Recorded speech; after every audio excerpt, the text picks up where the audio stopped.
وعلى آله وصحبه ومن والاه أما بعد. In these situations, when the Ahl al-Batil and people of Kufr, they oppress the Muslims, we shouldn't have own opinions, and we shouldn't have own understanding, and we should go back to the scholars and people of knowledge. And the Muslim, they need their scholars and ulama, people of knowledge all the time, and especially the time of fitna and the time of hardships. They need the scholars and ulama. And from Sunnah of Prophet sallallahu alaihi wasallam, whenever Sahaba they used to have anything, they used to go back to the Prophet sallallahu alaihi wasallam, and they used to be attached with the Prophet sallallahu alaihi wasallam in any matter. What about fitan? What about Muslims' blood? And when the Muslim getting oppressed, and there is big issue that if Umar radiallahu anhu was here, he would have asked the people of Badr. And now people, they give their opinions from their own understanding, from their own opinions, and they spread everywhere in social media, or they're talking, the gathering. And this is from the path of Ahl al-Dalal, people of misguidance. They will follow this way, which is without going back to the scholars and people of knowledge. They will give their opinions, and they think, I understand. And I'll give you a simple example, and you can take it in many matters, in every single matter in our life. And we understand the mashayikh of this, those who recited Quran, مثل Shaykh Abdul Basit, al-Minshawi, al-Husari, rahimahumullah. And these great or senior scholars of Quran and Qira'at, we trust their recitation, and we never say they have mistakes. The way they recite, we'll trust and we'll take it. And everyone will agree, and whole ummah, they agreed that their recitation is the best recitation. I'm talking about now. And if you want to listen to someone, you listen to these mashayikh, Abdul Basit, or Minshawi, al-Husari, or Ali al-Hudhayfi, or Muhammad Ayyub, rahimahumullah. Their recitation is the best recitation, and you don't have to think that they might make mistakes in this word, or this pronunciation, or this tajweed, or this rules. So all the recitation is perfect. But whenever a person, you listen to a reciter, and you don't know that he's making mistakes like other than them, like other reciters, the young reciters, when you listen to them, you know, or you don't know that they might make mistakes, because you don't have knowledge in ilm al-Quran and qira'at and recitation and tajweed. You cannot say his recitation is the perfect recitation like how Abdul Basit. And even if he does make mistakes, you don't realize. So why in the matter, in the Quran and qira'at, tajweed, you take it and you understand that some reciters, they might do mistakes because I don't understand tajweed. And you agree that I don't understand tajweed, I don't understand these rules. And if a person said to you, no, this reciter read wrong, he stopped, waqf ibtida, he stopped this place wrong, he shouldn't stop here, he should carry on, the meaning not completed. You will accept it, because you don't have knowledge about Quran and qira'at, tajweed.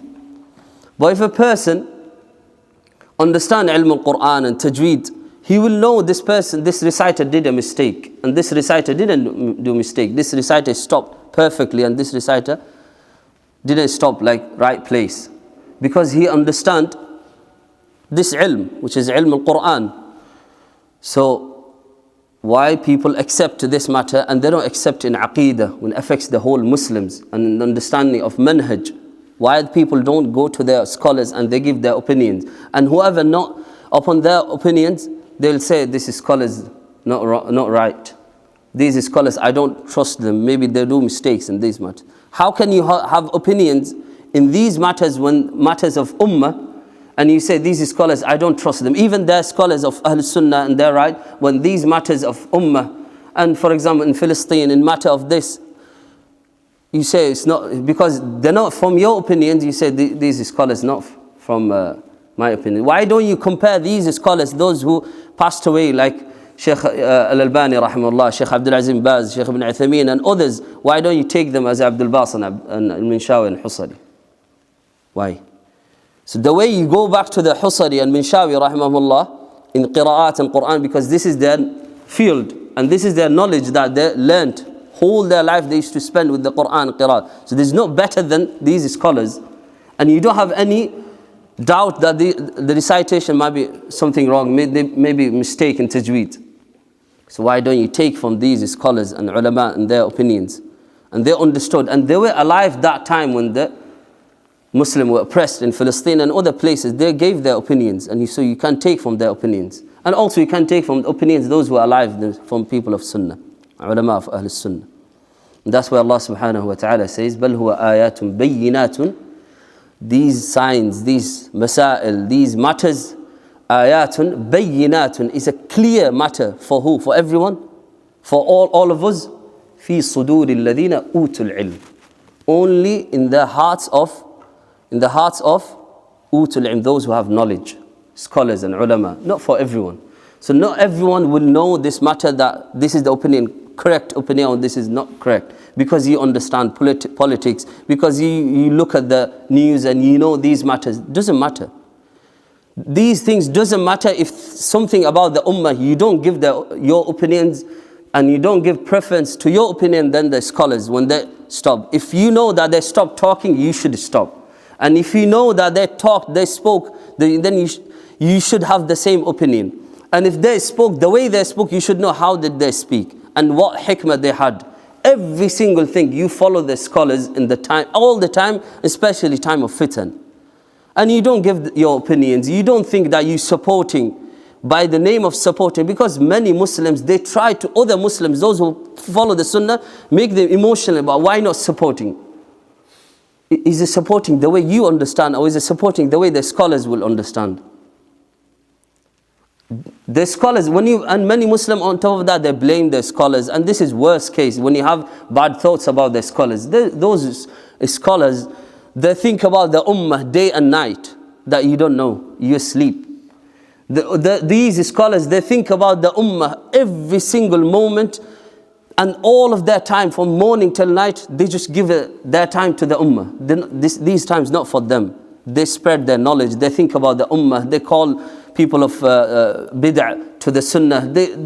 They're busy all the time with the ummah, and you don't know. You're busy with your life, and you just realize that people are dying. You just woke up from your sleep, and then you think you understand more than these scholars and ulama. Those who spent their whole life with masail al-ummah, with ummah's issue, in this ummah Muhammad sallallahu alayhi wasallam.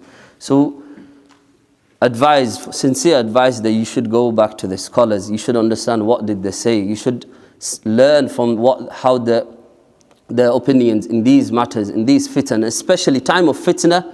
Al-asl, you stay quiet. Take this qaida. Time of fitna, anything that Muslims talking, Muslims having debates, Muslims have differences, you stay quiet. Any fitna in your life, you stay quiet, you'll see the benefit of your silence later. And whatever you speak, you'll be questioned about. So, qaida, whenever there is something, you stay quiet. And Prophet ﷺ said, "Man kana yu'minu billahi wal yawmil akhir." Whoever believes in Allah and the last day, then he فَلْيَقُلْ خَيْرًا. He should say something good or stay quiet. And how do you know that you're saying good? If you follow the scholars, how do you know that you say whatever you're saying is good?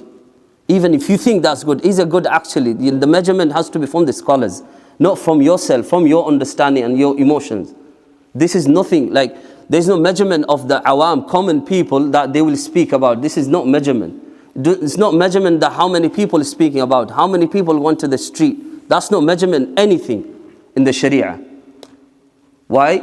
Because the Prophet sallallahu alaihi wasallam, and this might be long, but Prophet sallallahu alaihi wasallam, when he was in Sulh al-Hudaybiyah, 6th of Hijrah, and he went to Mecca, he wanted enter for Umrah. The intention was to do Umrah with the Sahaba. There's no intention of fight or jihad. And they had battle of Badr, Uhud and Khandaq, Ahzab before that. So 3 battles with the kuffar mushrikeen in Medina or around Medina. So they came to Mecca just to make a Umrah, because 6 years Prophet ﷺ didn't do Umrah. And it was a long time for Muhajirin, those people of Mecca and Muslims, they couldn't visit Mecca. So they came for Umrah. But Allah subhanahu wa ta'ala revealed to go back to Medina and take the agreement with that Kuffar Quraysh that said that you cannot go Mecca and make Umrah, and you have to come next year to do Umrah. 1 week journey, not just few days or few hours, 1 week journey from Mecca to Medina and 1 week going back. So 2 weeks journey. And in the end, they're already in state of ihram. They're wearing their ihram. And Prophet sallallahu, they're saying their talbiyah. And in the end, Prophet sallallahu alaihi wasallam accept this agreement. And he's commanding the Sahaba to take, and the Sahaba, because of their emotions, they're not doing it. And which is, in their understanding, even Kibar al-Sahaba, the seniors of the Sahaba, they didn't take the ihram off. But the Prophet sallallahu alaihi wasallam, first he took his ihram off, and the Sahaba, then after that they followed Prophet sallallahu alaihi wasallam. So Sahaba's understanding that time, we are strong, and we won battle of Badr and Khandaq, and we're not weak like how we're in Mecca when we're before the immigration hijrah. So we are strong, and Allah subhanahu wa ta'ala will support us. Why do we take this agreement? So everyone will have this, and we're not doing any fight, we're just going to go to do Umrah. So their reason and purpose is clear. There's not any harmful for Kuffar Quraysh.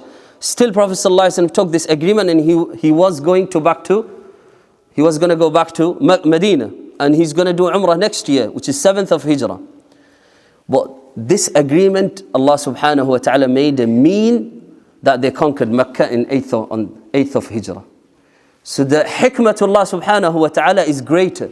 And hikmatullah, following the Prophet sallallahu alaihi wasallam, was greater. The Sahaba, when they followed Prophet sallallahu alaihi wasallam, they found this wisdom after, which is 8th of Hijrah, they conquered Mecca. Otherwise, without this agreement, they wouldn't be able to conquer Mecca. Why? Because the Kuffar Quraysh, they broke the agreement and the deal. That's why Prophet sallallahu alaihi wasallam had reason in front of Arab that he can conquer Mecca. Without that, whole of Arab, they would be against Muslims and Prophet sallallahu alaihi wasallam. So Allah made this means. Even they had to leave the best land, Makkah al-Mukarramah. Best land, they had to leave, and they make this agreement. They went back to Medina and they stayed for 2 years waiting, and then 8th of Hijrah, he conquered Mecca. So we understand, following our emotions, if we understand like how Sahaba, like first place, they thought we will fight. We don't care, we will fight. Then it's going to happen like that. 1 million Muslims will be killed. 1 million Sahaba, like all of the Sahaba will be martyred, and they won't have any reasons to conquer Mecca that time. But Prophet sallallahu alaihi wasallam, when they followed Prophet sallallahu alaihi wasallam, they conquered Mecca after 2 years. So this is how we understand the ulama opinion. Even if it was against our desire, what we want, but we followed our scholars, people of Sunnah, then we will see that result later. And because they understand the Sharia. And the way I said about Tajweed, ilm al-Quran, we trust the ulama of Tajweed, the ulama al-Quran, rahimahumullah, and they served this ummah by their recitation. Likewise, we trust these scholars, ulama al-Aqeedah, ulama al-Sunnah, and we trust their knowledge, those who served the ummah by their knowledge and the manhaj that they followed. Wallahu a'lam wa sallallahu wa sallam ala nabiyyina Muhammad wa ala alihi wa sahbihi ajma'in.